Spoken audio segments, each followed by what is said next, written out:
प्राचीन काल की बात है, जब त्रिलोक में धर्म की स्थापना और अधर्म के नाश हेतु देवता, ऋषि मुनि और महापुरुष महान तपस्या करते थे। परंतु उनके बीच सबसे अद्भुत, सबसे रहस्यमयी और सबसे शक्तिशाली तपस्वी थे भगवान महादेव, जिन्हें कोई काल न छू सका, जिन्हें कोई मोह न बांध सका और जिनकी तपस्या स्वयं ब्रह्मांड के लिए प्रेरणा बनी। तपोभूमि का चयन। जब सृष्टि की रचना के पश्चात ब्रह्मा जी ने सृष्टि के संचालन के लिए त्रिदेवों को उत्पन्न किया। ब्रह्मा स्वयं सृष्टिकर्ता बने, विष्णु पालक और रुद्र महादेव संहारक। महादेव, जिन्हें जगत के आवेग और मोह से कोई लेना देना नहीं था, उन्होंने एकांत को अपनाया। वह हिमालय की कंदराओं में कलकल बहती गंगाजल की ध्वनि के बीच वनस्पतियों से घिरे स्थान को अपनी तपोभूमि बनाया। यही स्थान बाद में केदारनाथ, माउंट कैलाश और मणिकर्णिका घाट जैसे नामों से विख्यात हुआ। इन स्थलों पर उन्होंने वर्षों वर्षों तक मौन साधना की।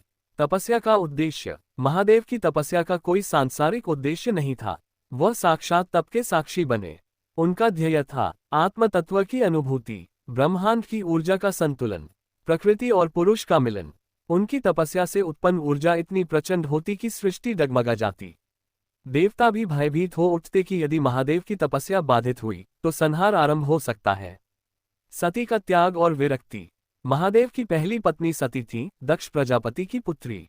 एक समय सती ने अपने पिता के यज्ञ में बिना बुलावे के जाने का निश्चय किया। वहां उन्हें महादेव का अपमान सहना पड़ा। अपमान और वेदना से व्यथित होकर सती ने यज्ञकुंड में कूदकर अपने प्राण त्याग दिए। सती की मृत्यु ने महादेव को अंदर तक झकझोर दिया। उन्होंने क्रोध में आकर वीरभद्र और काली को उत्पन्न किया और यज्ञ विध्वंस कर दिया। इसके बाद महादेव ने सारा मोह त्याग कर शव सज्जा में तपस्या में लीन हो गए। वे शमशान में रहने लगे, उनके शरीर पर भस्म लगी रहती और उनके जटाजूट से गंगा बहने लगी। यही महादेव की दूसरी और गहनतम तपोभूमि बनी शमशान भूमि, जहां जीवन और मृत्यु का भेद मिट जाता है। पार्वती की उपासना और शिव विवाह।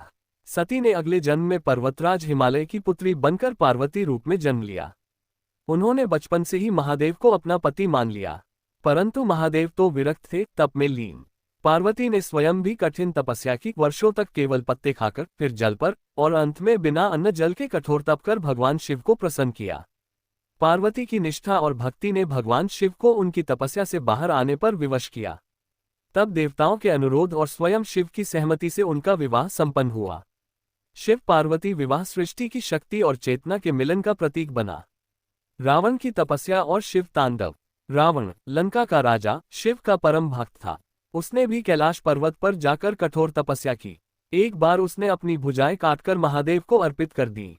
शिव प्रसन्न हुए और उसे चंद्रहास नामक अमोघ खड्ग प्रदान की। रावण ने फिर एक बार अहंकारवश पूरा कैलाश पर्वत उठाने का प्रयास किया। महादेव ने अपने पैर के अंगूठे से पर्वत को दबा दिया, जिससे रावण वहीं दब गया। वर्षों तक उसने वहीं शिव तांडव स्तोत्र की रचना कर महादेव को प्रसन्न किया। महादेव ने तब उसे क्षमा किया और आशीर्वाद दिया। तपोभूमि के रहस्य और आधुनिक काल। आज महादेव की तपोभूमियां जैसे केदारनाथ, अमरनाथ, कैलाश मानसरोवर, काशी, त्रयंबकेश्वर, भीमाशंकर आदि योग और तत्वज्ञान के केंद्र हैं। यहाँ साधक आज भी गहन ध्यान में लीन रहते हैं और शिव की उपस्थिति को अनुभव करते हैं। कैलाश पर्वत, जो आज भी वैज्ञानिकों के लिए रहस्य है, शिव का धाम है, वहां कोई चढ़ नहीं सकता। वहां समय रुक जाता है और वायु में एक दिव्य ऊर्जा का प्रवाह होता है। काशी, महादेव की नगर, जहां मृत्यु भी मोक्ष का द्वार बन जाती है, ये शिव की अनंत तपोभूमि का प्रमाण है। वहां मणिकर्णिका घाट पर आज भी अनगिनत शव जलते हैं, परंतु महादेव वहां जीव को कान में तारक मंत्र देते हैं। निष्कर्ष। महादेव की तपोभूमि केवल एक स्थल नहीं, वह एक चेतना है जो जीवन से परे, मृत्यु से परे, मोह और माया से परे है। महादेव का तप इस सृष्टि को संतुलन देता है।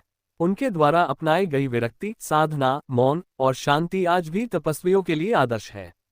जो महादेव की तपोभूमि को जानता है वह स्वयं को जान लेता है। जो स्वयं को जान लेता है वही शिव बन जाता है।